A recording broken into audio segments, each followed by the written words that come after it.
Moving on to something else now, second impact conversation. That's living with Polycystic Ovary Syndrome, or PCOS. Now, this is a hormonal problem that affects women during their childbearing years. Health experts believe that many women have PCOS, but they don't know about it. In one particular study, up to 70% of women with PCOS hadn't been diagnosed. Quite worrying numbers, you have to say. And women with PCOS experience hormonal imbalance and metabolism problems that may affect their overall health and appearance. Now, it is also a common and treatable cause of infertility. Now, between 5% and 10% of women between the ages of 15 and 44, or women in their reproductive years, also have this PCOS. But there's a general position that it can happen at any age after puberty. Women of all races and ethnicities are at risk of PCOS, and one's risk may be higher if they are overweight or if they have a mother, sister, or aunt with PCOS. So, what causes it and what treatments are available for it? We'll be diving into that with our guest. Amao, Seyi, good morning to you. Welcome back to the program.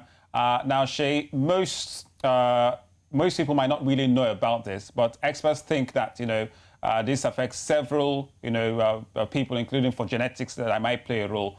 What, do you say about this? You've experienced it yourself, so tell us all about it. Okay, so I think when it comes to PCOS, the cause is still unknown. Most doctors would, yes, say that it's genetics that might lead to it. But then for me, for example, if I look in my own family history, I haven't, at least anyone that I know has been diagnosed with it. So I was one of the first people that I am aware of that was diagnosed. So it's still unknown. PCOS there are 4 types. So it can be induced by anything, really. It's just basically a hormonal balance disorder. So, okay. Yeah. Some health challenges seem to have similar symptoms, and there is a possibility of a wrong diagnosis. You just said that there are about 4 of them. Walk us through some of the symptoms to, have an idea that you might be suffering from this. Okay, so one of the symptoms that is clear off the bat is irregular periods. So if you've experienced either you're not seeing your period or you're seeing your period too much, so excessive bleeding, just basically doesn't follow what we've learned to be a normal period cycle. Some women go years without seeing their period, even after they've gotten their first period as a teenager. So that is one of the key things. Other things are hormonal acne. I think another thing is obviously infertility is something that comes up when you're ready to conceive, and after a year of actively trying, you're not able to conceive. So it's a possibility. And then another thing is if they do a scan, they might see like little cysts, even though some doctors call it cysts, but I've heard that it's actually follicles. They're actually little eggs that haven't developed. So it's like you just have lots of them not developing, just basically forming together. So, but not everyone has that. It can develop. I think other things that you notice is, high blood pressure and some other more advanced cases, like even degrading into diabetes or other heart problems. Oh, well, Seyi, you've experienced this. So, but how were you diagnosed? Okay, so I would say like the first time I saw early signs of anything wrong with my reproductive system was actually when I was 18. I didn't see my period, I think, for a month. And I was like, I wasn't sexually active. I went to see a doctor. It was a horrible experience because she was assuming things. But by the time she found out nothing was wrong. Then my period came the next day. So after that, I just thought, okay, that's just my body giving me a break. And I think from 18 to 25, I would miss my period once a year. So it was after I turned 25 that I noticed that, I stopped losing weight as easily. I didn't change my diet. I was eating as normal. I was active, but then it became harder for me to lose weight. So from that, I started, obviously going into or the obese, because right now I am actually obese by BMI standards. Most people see me and not think so, but I know. And then other symptoms started rearing its ugly head. So it wasn't until I was about, I think maybe even 29 or 30, that I got a proper diagnosis that this was PCOS. Prior to that, I would go to the hospital, they will say they don't know what was wrong. I also started experiencing excessive bleeding, which they would check as well, and not, every case of PCOS is different. So for me, what was most concerning that finally forced me to pay attention to all the signs I was seeing was the excessive bleeding. And it wasn't until I went to see one of my childhood doctors again, and he eventually confirmed that I had PCOS. But this isn't a new condition now, is it? It's been around since 1721. Why do you think there hasn't been sort of enough awareness created around it? I'll say because of the shame that surrounds it. When it comes to reproductive health, women, it's almost like you carry it on yourself. And if you're not able to conceive, most people will be like, oh, there's something wrong with you. And even I've met young 18-year-olds that their mothers wouldn't even want them to even talk about that diagnosis because they feel that would spoil their chances of being marriable in the future, that kind of thing. So there's a lot of, just stigma, fear, and shame that is around it. So that's why I would say maybe that because something is in the dark, you are not giving that much attention to. And it's not just here in Nigeria, it's actually worldwide. Everyone is still campaigning to have more funds and facilities invested into finding out more about this condition. Well, Seyi, so how do we promote these conversations, especially on the African scene, the African continent, that young girls and women don't suffer for years without an idea of what's going on? Okay, so I'll say it starts from secondary or before your child even gets into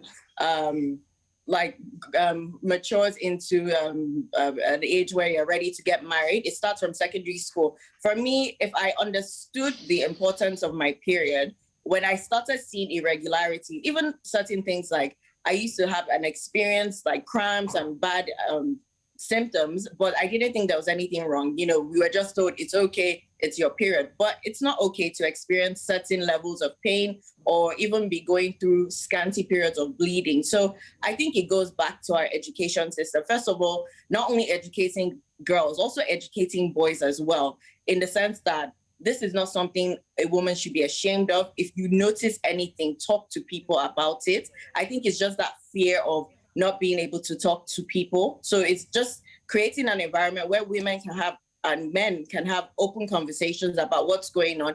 Doctors as well need to be educated because a lot of them, it's almost like that condition they don't want to deal with. So they have a one-stop solution to it. Oh, yeah, we'll give you birth control pills to control your period. And when you're ready to give birth, come back. And that is not the solution. I wish when I was younger, someone told me, okay, you possibly have an insulin problem. You need to live a certain kind of lifestyle, and then guided me. So I would have made more active choices in what I was eating and, how I was living basically, because those things, your lifestyle actually affects it or makes it worse in the long run. So I think education starts from, obviously secondary school and up until now. Seyi, I agree completely with you on that. Early awareness, early information will go a long way to, making things easier for young women when they finally find out that they have these conditions. Let's talk about something that it's part of the inspiration, I believe, for your book, Bolatito. It focuses on other issues, though, that also tend to be discussed in hushed tones. Why did you pick infertility as the thing to tackle? Does it have to do with your condition or it is the environment? Okay, so for me, why I decided, it's a real condition I'm living with. And like I said, I had noticed all these things, but I didn't get diagnosed properly until I got married. So definitely, this is my 5th year in marriage. I haven't conceived yet. And then it's just that and for me, it wasn't even more about the conception. It's also my experience with other women. A lot of women are in that place of, oh, I want to have a child, but this, I'm broken, or, that kind of thing. For me, it was more of the health related issues. So I was thinking about that, and I was thinking about the woman with the issue of blood, because I had an issue of blood, and I just thought that, this has been going on for a long time, and it has been something with so much shame. So I don't want to be silent anymore, and I want to start talking about it, because the moment I said, hi, I have PCOS, this is what I'm going through, so many women have reached out to me just with that. And a lot of women on my support group are speaking about infertility, are speaking about, their husband, some of them even have issues with their marriages because their husband doesn't understand that it's a condition that is not their fault. So that's one of the reasons. It touches a nerve in our society. And that's why I was like, I'm going to speak about this and create a story that people can feel. Because I could have written a book about, I have PCOS and this is what you can do. But it's different when you write from a character's point of view. You get to feel what they feel and really understand, why this is important. I did go to your Instagram page to take a look at some of the things you posted. And interestingly, I found out the name of the character is Ifunanya, right? Yes. Okay. That happens to be my Igbo name. I was like, I'm definitely reading your book. I'm definitely reading your book. All right, Seyi. Thank you. Before we let you go, this is obviously quite a sensitive issue. So as someone who's passed through PCOS and also infertility with other women, as you've shared their stories also in your book and with the character, what would you say to African women and African girls right now about this all? Okay, so first thing is that they are not alone and there is nothing wrong with them. They are not broken. The moment you decide that you're not going to let some random disease take over your body it's your first day. For me, it took a night. I started a community called PCOS Conquerors, and it was just a night of me being really, really broken and sad. And I heard the word, I am more than a conqueror.